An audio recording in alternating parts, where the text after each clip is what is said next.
sir. You've never used them before.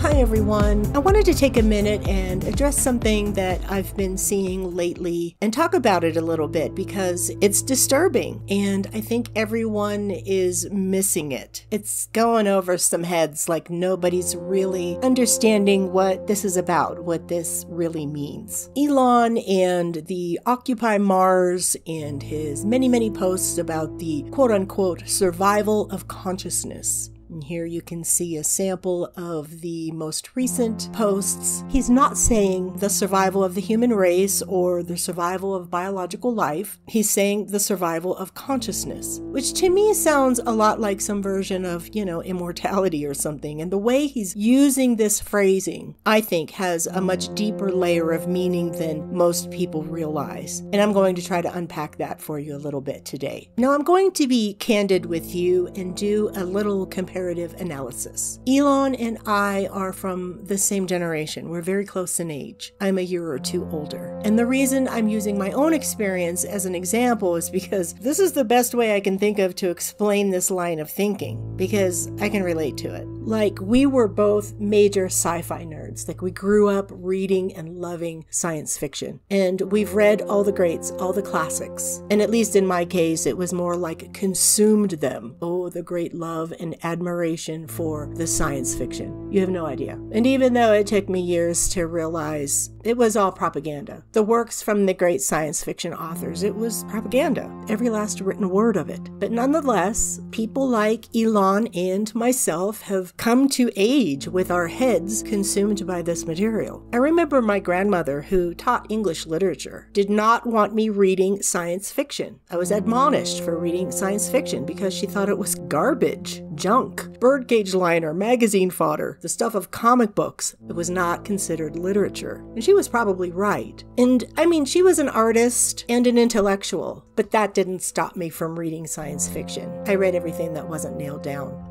The great science fiction writers of the 19th and 20th centuries, like H.G. Wells, Jules Verne, Mary Shelley, Isaac Asimov, Aldous Huxley, Gene Roddenberry, Arthur C. Clarke, and so on, these people were held in high esteem because of their talent to extrapolate ideas that shaped a possible future world. They were the visionaries who made hopeful predictions across several scientific disciplines to construct the blueprints for a socialist utopia.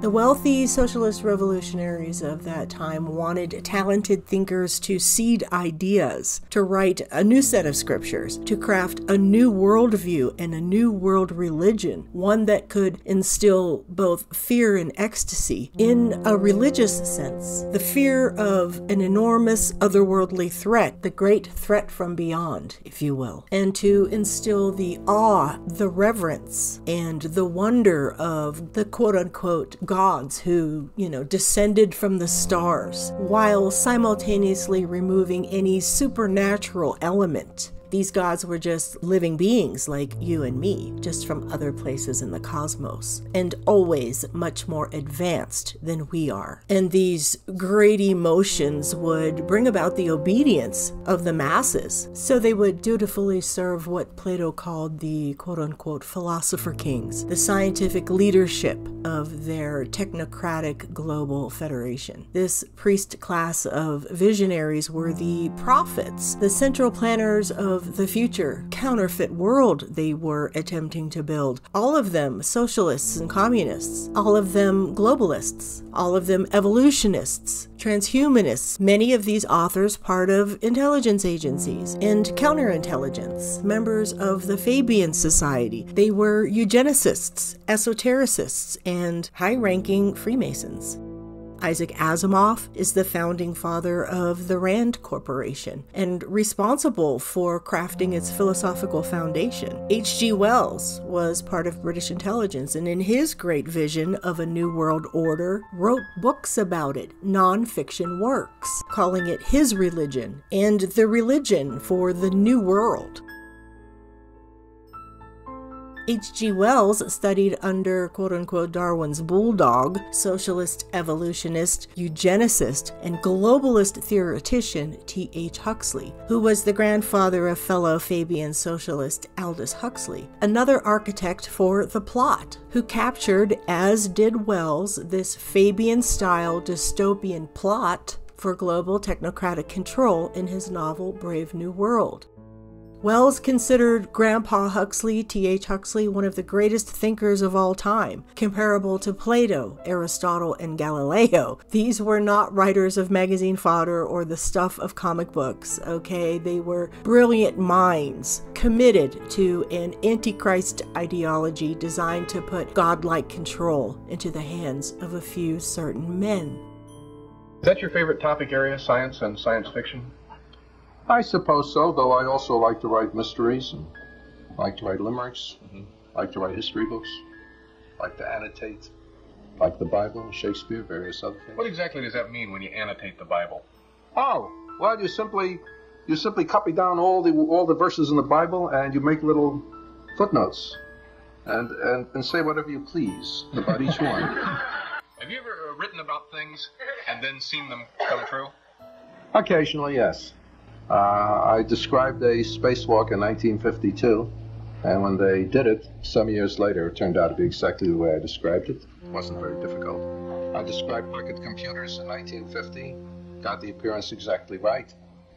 I talked about space stations, getting energy down to Earth in 1940, and got that almost right. I put it in Mercury's orbit instead of the Moon's orbit to get it closer to the Sun. Maybe someday we'll do that. And Elon and I have read, some of the philosophers that drove these sci-fi narratives. We were the STEM kids of Generation X, although neither of us were of the age when the real STEM came into being. That came much later to the benefit of our millennials. Elon even built one. He built a STEM school called Ad Astra, to the stars. And we both cut our teeth on the teachings of Carl Sagan. Of course, Elon was afforded much greater opportunities than me. Like I'm a blue-collar kid from Pittsburgh. I had nothing, you know what I mean? His gifts are in engineering and mine are in a different science, but you get the idea. But our intelligence quotient is pretty much the same, and I do not say this to be braggadocious. Very much to the contrary. I say this because Elon has been given this public persona of some kind of super genius. He's not a super genius, and I'm most certainly not a super genius. I do engineering and and manufacturing and that kind of thing. That's like 80% more of my time. Ideas and then the implementation of those ideas. That's like hardcore engineering, like yeah, designing things, right? Structural, mechanical, electrical, software engineering, aerospace engineering. But you must understand there's not a whole lot of human beings like you. You know that, right? So you're an oddity. Seems yes. To chimps like me. We're all chimps. Yeah, we are. We're one notch above a chimp. Some of us are a little bit more confused. When I watch you doing all these things, I'm like, how does this have all this time and all this energy and all these ideas, and then people just let him do these things? Because I'm an alien. That's what I've speculated. Yes. I might have some mutation or something like that. You might. Do you think you do? Probably. Do you wonder? Like, you're around normal people, you're like, Not bad for a human. But I think we'll not be able to hold a candle to AI.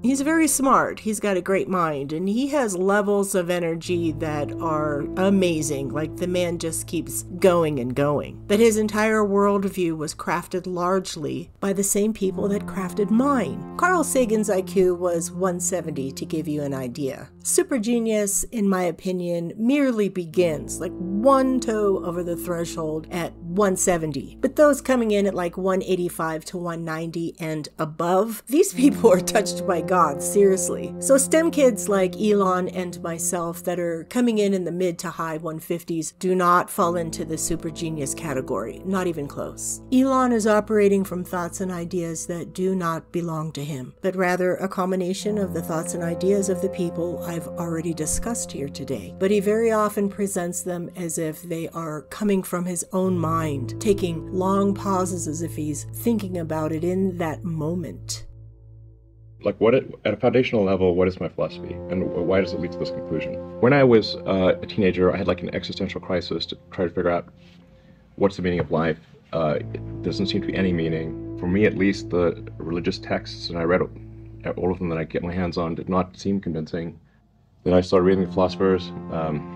Be careful of like reading German philosophers as a teenager. It's definitely not going to help with your depression. So reading Schopenhauer, Nietzsche, and so then I was like, man, I'm just like struggling to find meaning in life here. And then I read Hitchhiker's Guide to the Galaxy. In the Hitchhiker's Guide to the Galaxy, Earth, it turns out, is a big computer and its goal is to answer the question, what's the meaning of life? And Earth comes up with the answer 42. This is where the 42 number comes from. In that book, which is really sort of a book about, it's an existential philosophy book disguised as humor, they come to the conclusion that no, the real problem is trying to formulate the question. So, and to really have the right question, you need a much bigger computer than Earth. The universe is the answer. What is the question? The more we can expand the scope and scale of consciousness, the better we can understand what questions to ask about the answer that is the universe. The more we can expand consciousness, we become a multi-planet species, ultimately a multicellular species. We have a chance of figuring out what the hell's going on.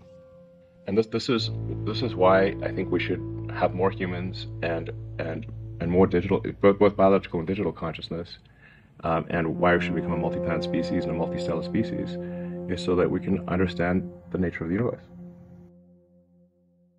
I don't view Hitchhiker's Guide to the Galaxy like Elon does. Hitchhiker's Guide to the Galaxy is simply an absurdist take, part of the absurdist movement that serves as nothing more than a thought experiment. The main idea in this thought experiment is that the Earth is actually a giant supercomputer that was created by another supercomputer named Deep Thought, that was built by its creators to answer the ultimate question of life, the universe, and everything else. And after zillions of calculations, it spews out the number 42, an arbitrary, meaningless number not connected to anything serious. Earth's computer was designed to figure out what the question is. It knows the answer, 42, but it doesn't know the question. The point is, existence is absurd, and even asking such questions is absurd. Even striving for answers is absurd. For absurdists, and I keep talking about this in my videos, the role of the absurd man is to recognize that reality is utterly absurd. You're born into the world of the absurd because everyone is lost and misled. You live a life of confusion and frustration because in the end you just die anyway. And using Lucifer, using Satan as the model, the role of the absurd man is to rebel because God's existence is, maddening and it's outside of man's control. Reality is completely outside of man's control, and it's futile and absurd. So the only thing you can do is rebel against it by refusing to go along with it. That's absurdism. And transhumanism is, by its very nature, that absurdist rebellion. It's rebelling against nature, against God's very design. There's nothing meaningful or serious about this story that one should try to fulfill what the story says. So if Elon is taking this as an existentialist, then turning it into something meaningful would make sense. But absurdists believe that, even striving at any meaning is utterly pointless. And what I want to discuss today is one particularly important possibilities that we are now facing, which is the rise of artificial intelligence and the potential that artificial intelligence will become the dominant life form on Earth and even beyond the Earth. And what would that mean for Homo sapiens? Because what's happening now is maybe not just the most important revolution in human history, but the most important revolution in biology since the beginning of life, at least on Earth. All life forms for 4 billion years evolved by natural selection, and all life forms were restricted to the organic realm. This is now changing.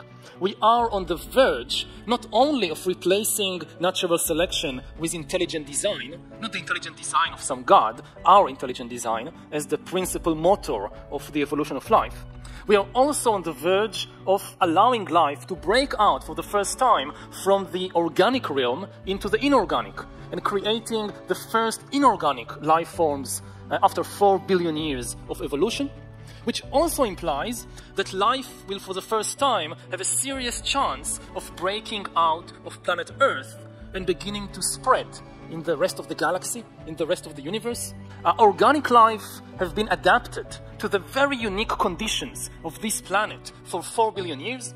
So despite what you see on Star Trek, which is just now celebrating 50 years, it's extremely difficult to sustain organic life in outer space or on other planets, which is why it's very unlikely that organic life will be able to spread and to flourish outside Earth. Once you switch from organic to inorganic, it becomes much easier.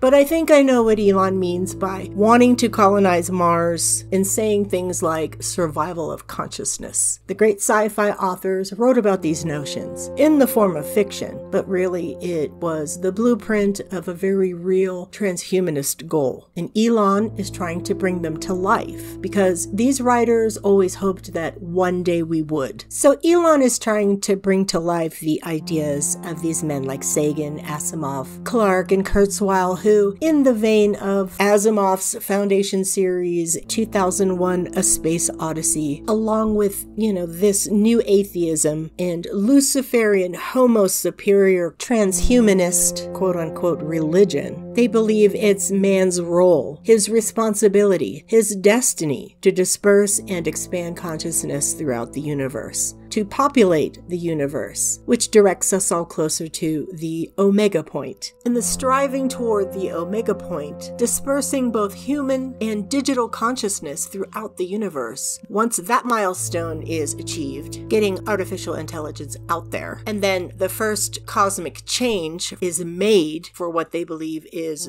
for the better, they consider this the dawn of the Luciferian New Age. We're not at the Omega Point yet. This is the first step, the first human intervention at the cosmic level, which marks the start of the Luciferian New Age. No more God of the Bible. Man has taken over and has accomplished the first stages of completing creation, of finishing the universe. The first step, legitimate step toward reaching the Omega Point. Kubrick and Clarke revealed this idea in 2001 A Space Odyssey in their, visual Bible. And Clarke extrapolates the entire goal, the entire story in a series of books. He takes it to the next level in Odyssey 2, where you are shown the hybridization of HAL 9000 and Bowman, the human astronaut, into one consciousness. And you're also shown the disbursement of monoliths, many, many monoliths out in the cosmos, tending to the next phase in human evolution, launching the Luciferian New Age and taking us one step closer to reaching the Omega Point. This is Lucifer rising. This is the dawn of the next phase of the transhumanist evolution. Lucifer representing the light bearer, this Promethean light of knowledge. Now the cosmos is under a new light. There's a new source of knowledge. The old, the former, has passed away. Now we are on to the new Genesis story. Chapter 1. This is the first step toward reaching the Omega Point. The Omega Point is a theorized future event in which the universe and all consciousness within it spirals toward a single final point. For these people, the Omega Point is literally God, it's divinity fully realized. It basically replaces the God of the Bible with human consciousness, and then later to include artificial intelligence, machine intelligence. God hasn't fully evolved yet, but will become his fullest at the Omega Point, because every everything in transhumanism is evolution. At some point, it will reach the singularity, arrive at the omega point, man and the universe become one, evolution complete, creation finished, divinity arrived. Arthur C. Clarke called the collective consciousness the overmind. Everything that has happened on Earth was planned long ago, is natural, is the cosmos, is the overmind. You're the overmind. A faint reflection of it. I am all, divisible and indivisible. I am the collective consciousness of this universe.